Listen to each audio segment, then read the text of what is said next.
Hey, what's up, guys? This is Josh Bowerly. I'm here with Ron Parisi of CPA on Fire. And in this week's episode, we are going to go over Ron's new book, The Entrepreneur's Playbook to Managing Their Taxes in Plain English. No geek speak or tax codes, just proven strategies for maximizing your wealth. And I know that first part is going to speak to people because I know us CPAs like to get into the geek speak. Ron, why don't you tell us a little bit about an overview of the book and why you wrote it and what people can expect from it? Sure, Josh. Always a pleasure being with you. So why did I write this, right? Obviously, we know there's certain Bibles out there for entrepreneurs that really get deep into the codes and giving enough to entrepreneurs and business owners to be dangerous. And you and I know that it's best left to the professionals. One, not to say that I think a business owner should always be mindful of their taxes and always looking for opportunities. But I wrote the book really as like a mindset to marry the long-term vision with like tax planning. And there's so many people that come to CPA on Fire as prospects, and they talk about maximizing your deductions, and they've been working with somebody year by year, and you're like, man, if you only had a little more vision, right? 2 to 5 year vision of like where your business is going, and then what tax strategies to deploy in each sort of stage of your business, like we could have really saved you some money. And then 2 is just like from that mindset, it just gives people 1, peace of mind, but 2, I think the biggest thing for entrepreneurs and business owners is confidence, right? Confidence that you have a long-term tax strategy. Boom, that box is ticked. You know that you're on the front of your skis with your tax plan. Now you can go out, you can create a better product, you can be more confident out there in the market space, talking to prospects, recording your marketing materials. So for me, I always like to give peace of mind and always want to give my clients as much confidence as they can going into the future. That's a long-winded explanation, but yeah, that's all it is. Yeah. I think you're exactly right. Most people that come to their CPA or their tax preparer, they're coming in February or March and just at the last minute, hey, I want my taxes as low as possible. So they're trying to find more office expenses, or how can I deduct this vacation? And sure, there's some stuff you can throw in there, save them maybe a couple $1,000s, but it's not like you said, long-term planning. Once you get these things in place, then you don't have to scramble in March to try to find those last minute savings. Yeah. I like the idea of it. Let's dig in a little bit and just go over the various parts of it. We start out by talking about the understanding the different phases of your business life. Why don't you go over a little bit what those phases are and what you mean by that? Sure. I always like to have entrepreneurs think of 5 stages of their business. And it's a little different maybe than, what we learned in college. One is the startup, right?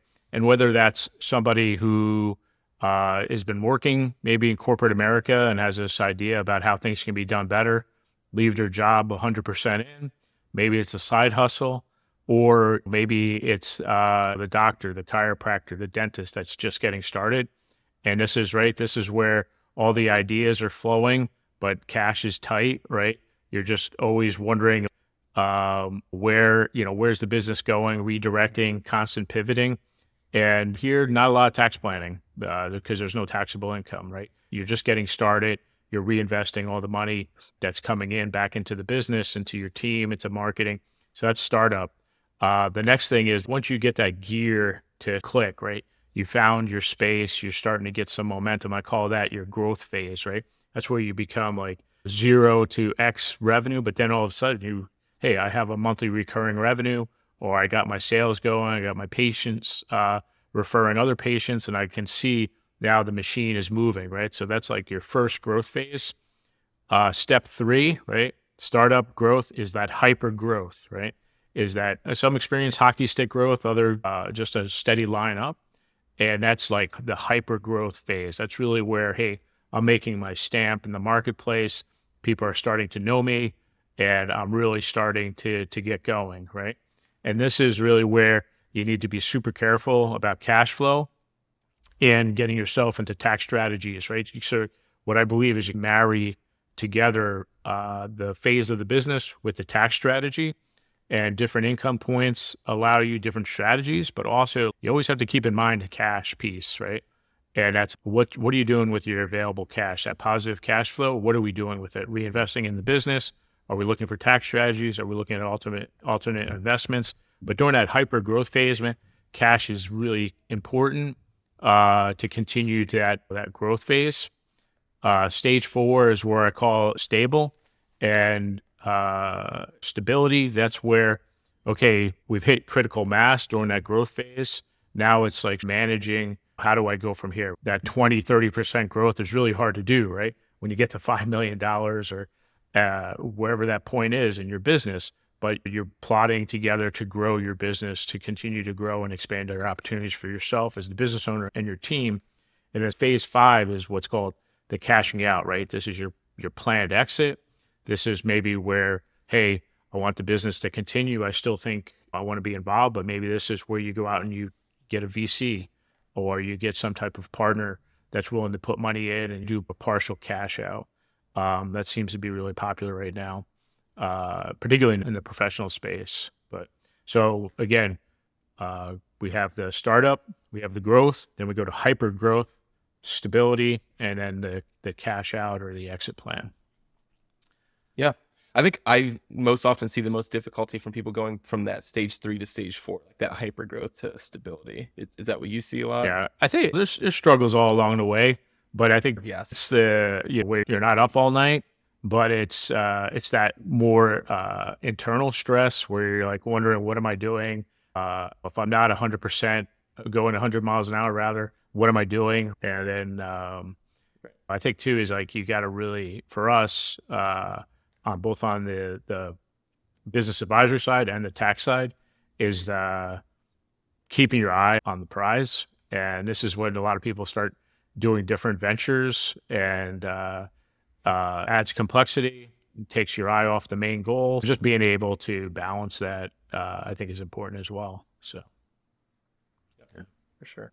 So talk a little bit about playing the long game when it comes to the tax side of your business. Yeah. So like in the book, there's going to be, or there's a visual that shows as your income, taxable income goes up, we have a progressive tax rate, right? So we start at 0, right? Then we move to 10, to 12, to 22, 24, all the way up to 37. And that's not, there's a bunch of other taxes in there on the higher end as far as your net investment tax. And then you also have your state's taxes. So that's all baked into your strategy, right? Every dollar that you make, maybe in the growth phase compared to in your stability phase, right? When you're making more money, now all of a sudden every dollar you make is 37% plus your state. If you live in New York or California, it's another 13%, right? So all of a sudden now you get 50% taxes here, where maybe you only had 10 or 11% down here. What strategies do we implement over the life of your business? Super important. I guess the impetus, again, why I wrote this book is so many, not only business owners, but their tax professionals are always like, let's get the deduction today. Let's get the deduction today. And I'm like, man, we should manage it over that 5-year, 10-year period. Hey, what's called your marginal rate, right? The rate on the next dollar is going to be so much higher year 3 than it is year 1. So can we take a long-term view on your plan? And then as your income goes up, there's like strategies, right? A strategies, B strategies, C strategies. So like you'd be able to implement these different strategies at this different income level. And again, we always talk about levers, right? When you pull levers on the tax strategies, whether that's cash. So if you do a cash balance plan, that's going to consume some cash, right? If you do real estate play, right, your down payment's going to require cash. So like you also have to balance not only your income, but your positive cash flow and what these different tax strategies are going to cost you from a cash perspective. That's what I talk about, the long-term plan, is that just getting entrepreneurs and business owners to think outside that 1 year. It's really nice to save that money up front, and we balance that as well because you can reinvest those cash savings. But like sometimes there's not a lot to play with on the lower dollars, and there's a lot to play with on the bigger dollars as your business moves through those phases.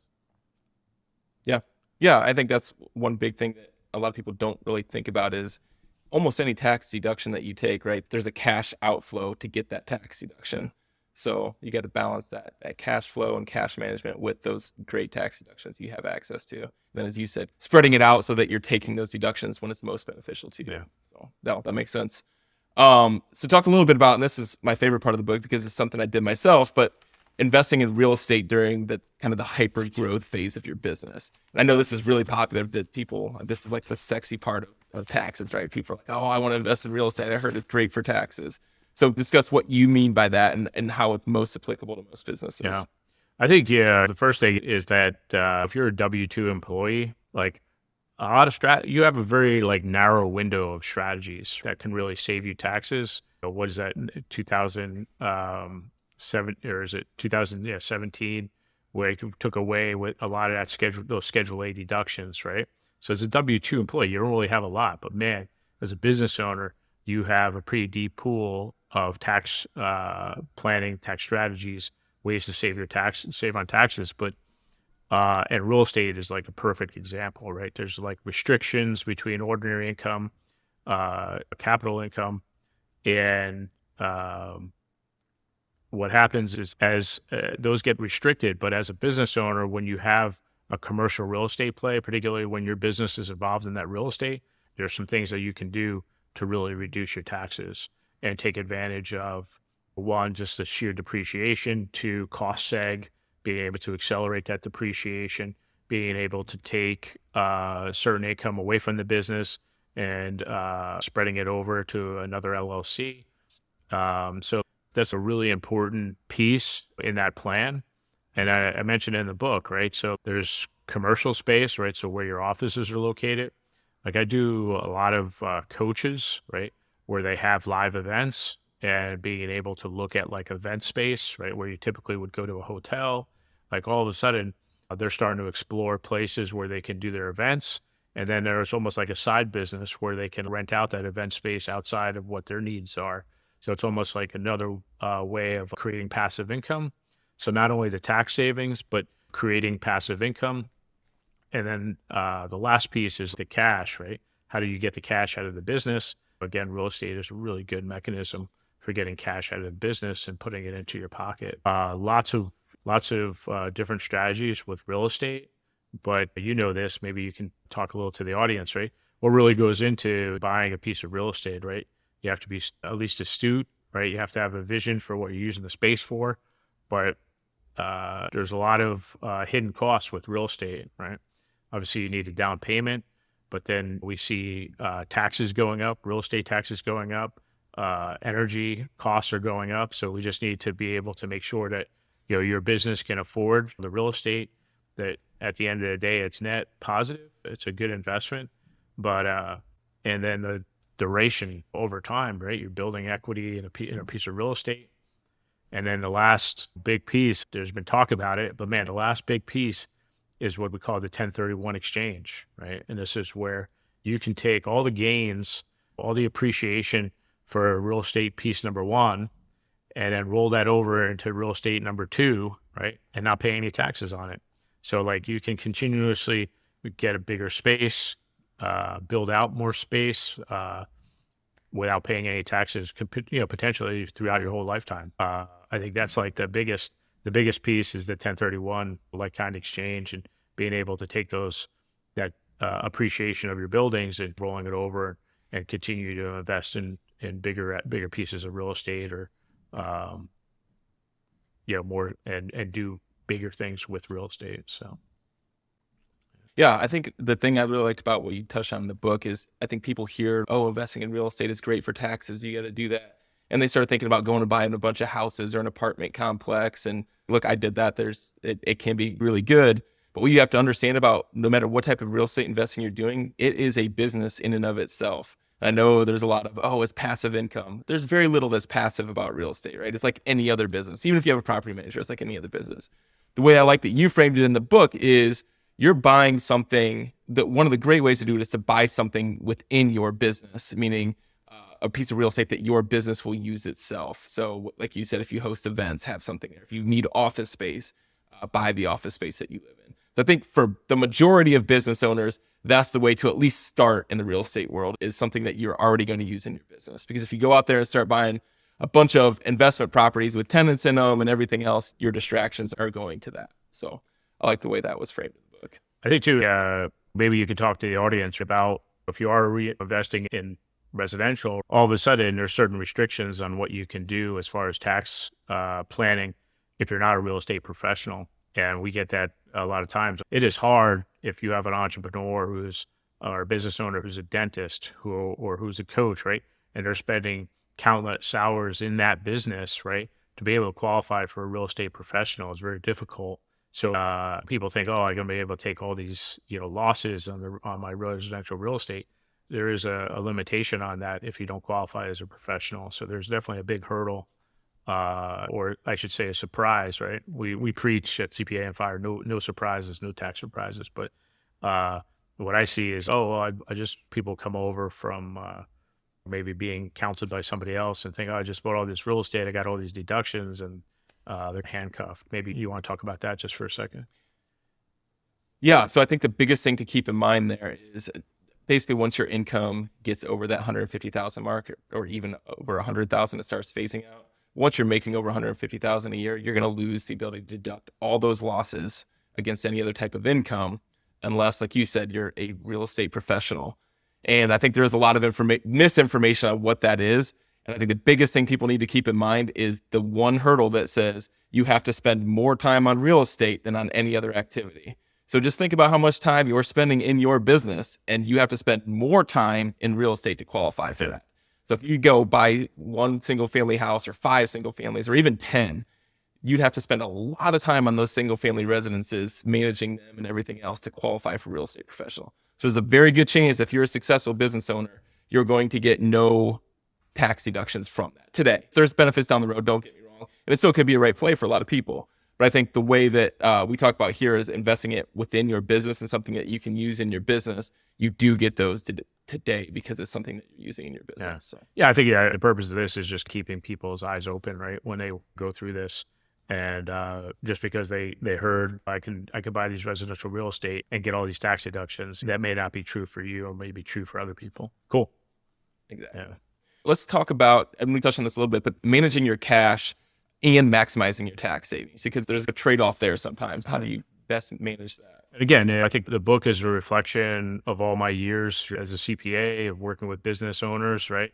And man, how many people have come to me and said, oh man, I started this situation, I got so much cash tied up in this tax play, right?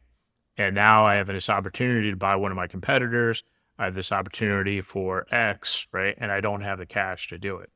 And so it's just, again, like we touched on before, right? Understanding what phase your business is in and understanding like when you're going to have that positive cash flow, and what are we going to do with that positive cash flow, and marrying your different strategies to that cash. But 2 is that like just being careful as a business owner, knowing that anything's possible in the future, right? Acquisitions, being able to get like all-star talent on your team, right? Oh man, if I had X, I could get into this different market. I could open this up. I could have this different location, blah, blah, blah. Sometimes these tax strategies put handcuffs on your cash. Again, what I always envision is having a holistic plan for your business, right? Always, we talked in the other book, right? Forward-looking compared to rear view, right? So let's have a forward-looking plan for your business. And then 2 is being able to marry those tax strategies with the cash, right? That positive cash. And like this is like it's just another component in here that I think people just don't recognize. And that's like the availability of cash comparatively to tax strategies, and just going in, understanding the 2 levers and being able to make the right decisions or the best decisions with the best information. Again, just trying to raise people's awareness, trying to change people's maybe mindset to tax planning longer term, and then creating awareness with the cash and the tax strategies and how those 2 kind of get married together and not making the mistakes. Again, no surprises down the line, and being able to balance that. That's what that chapter is about, and just being able, like everybody's business is different. I have people making 50% margins, right? Okay, like their cash isn't too restricted. I have other people that want to buy different CAD machines, right? or in dentistry, man, there's unbelievable amount of money being spent on all kinds of technology, and that those require cash, right? And you get uh, a tax break with those too. But just knowing that those are coming up and being able to plan for it, and always you want to continue to stay on the edge with your business, and always looking for growth and for your business as well. Yeah, and I see, especially once people start getting that hyper growth phase and they have a lot of money and they're starting to see big tax bills, then they start hearing stuff like, oh, you got to get a defined contribution plan, or you got to start getting into captive insurance. And yeah, for some people that is a right play, and there can be some big tax savings there. But like you said, you got to there's an opportunity cost for that cash, right? And you don't know what's coming down the road. So maybe that's a fit for you, but you need to know what you're committing that cash to and what opportunities you're going to be passing up for it. Yeah, So no, that's a really good I like summary. that. Yeah, and understanding that you are handcuffed at a certain point with that cash. Exactly. All right. So this next part, and I get this question every time I'm on a podcast talking about taxes, choosing the right tax preparer. How should people be choosing that, and what should they be looking for? You just any other professional, right? Do you know if your doctor is the best? Do you know your dentist is the best? Do you know if your attorney is the best, right? You really don't know if your attorney is the best until you actually go through a situation with her or him. So I just try to give some really blanketed, like, or high level understanding. One is, I think in our industry, these traditional services, right? High compliance, very little vision. Let's just maximize reductions this year. I want to be a hero to my client, and I'm going to just maximize their savings, reduce their taxes to as much as I can, and then miss the big picture. So, like, I think you need to have a conversation with your CPA. I think too, like, let's just start here, like, accredited. Man, I can't tell you how many people fall off the face of the earth. Like, I got people who call me and say, my tax professional, I haven't been able to get in touch with them for 3 months. So I think it's important to be credentialed. Us as CPAs, we actually have a much higher bar than any other tax preparer. And then you have an EA, but there's definitely professional responsibilities that we need to measure up to. And it's very hard for us to disappear for months at a time. Like, we need to be accountable to our industry and to our profession. But one, finding somebody credentialed, but two is finding somebody who's got vision, right? Who talks about tax planning, and not just tax planning for 1 year, like marrying, like we talked about, your long-term plan with your strategies. And then three is like somebody who's knowledgeable in your industry, who can actually talk your talk. We do professional services, and we do online entrepreneurs, and anybody who's online. And there's just certain things that are available to those industries that most people wouldn't know, right? And for us, I think we're very comfortable talking like R&D, right? We don't really do R&D, right? We have a partner that does R&D. So in that vertical, they're very good at R&D, right? They're going to maximize your R&D credit. For us, we're very good at what we do here, right? And that's the tax planning, the tax strategy for these industries. But being able to work with somebody who's confident, to be able to say, okay, they don't know everything, and they work with other partners, is a big thing too. Somebody that says, I can handle everything for you, unless they're like a top 20 firm, I'd definitely be a little weary of that as well. So again, just make sure they're credentialed, make sure they have a long-term vision, make sure they understand your industry, and then gut feel, man. Gut feel, big. I just think, can I trust this person? Is this person really listening to me, or is this person just selling me? So communication's big with your tax professional and your accountant and your business advisor, really, to become a partner in your business. Take time to make sure you got the right one. And then like for us, all our growth over the last 3 years, it's crazy. I just did the analysis, has come through referral. No matter how much money I spend on marketing, it's all referral based. So I think that's important too, is just being able to work with people in your network and say, who are they working with, who's really good, because there is an appreciable difference between a very good tax professional and somebody who maybe not that good, or very limited in their skill sets and visions. Yeah, I think, and for me, I think one of the biggest things that you touched on a little bit is they got to be able to speak the language in your business. If we work with a lot of online entrepreneurs. If you're going to your tax preparer and telling them that most of your business is done through Stripe, and they say, what's Stripe? They're not the right fit for you. They got to be able to speak the majority. You might have some super inside lingo they don't know, but they should know most of the lingo in your business. If they're constantly saying, what's that? I don't know what that is. I haven't worked with that. They're probably not the right fit for your industry. I think, just quick, maybe it's a little more on the financial side for us, but us being able to benchmark, we're asked all the time, what are other people doing? What are other people paying their salespeople? What are people paying their setters, right? In the professional space, what are the hourly or salaried people that aren't actually client facing? What's the right percentage that I should be spending on those folks compared to the people out there? Your doctors, your dentists, being able to have that insight, I think, is huge too from an industry perspective. So, yeah, absolutely. All right, so let's tie it all up and take it home here with the ending of the book and creating your long-term strategy, which I know we touched on a little bit, but that kind of sums up everything that this is about, right? Is creating a long-term strategy, because everything you do with taxes should have a long-term goal with it. Yeah, I think what we talked about is, right, marrying, like, the first piece is having that long-term vision, understanding where you are in the phases of the business, having that long-term vision, and then being able to work with your tax professional and set up, okay, this is what, I think we're going to be able to do. This is what I'm predicting for positive cash flow, year 2, year 3. These are the ways that we're going to reduce it. And then overall, right, over the 5-year period, being able to manage that progressive tax rate, being able to manage that down as much as possible. So, my most successful clients, right, have a very crystal clear vision of where they want to go. We help them put that forward-looking forecast, and then we help them with the tax strategy.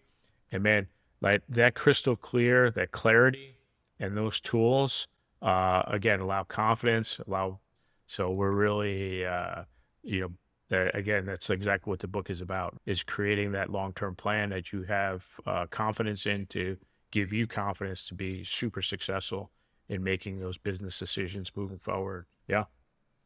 Awesome. Yeah, that's the goal of it. And what most people are missing is everything's got to have the big picture in mind, the long-term strategy in mind. It's not a year-to-year, day-to-day thing. It's a long-term vision for your business, and marrying that with the tax strategies. Yeah. So again, the book is called The Entrepreneur's Playbook to Managing Their Taxes in Plain English. Ron, I'm sure everyone is going to get something out of this, and we look forward to coming out. Anything else you want to add to it? Oh, no, I was going to say, if you want to catch a copy of the book, it's on www.cpaonfire, and we'd be happy to send you an electronic version of the book. So look us up. Thanks, Josh. Awesome. Yeah, appreciate it.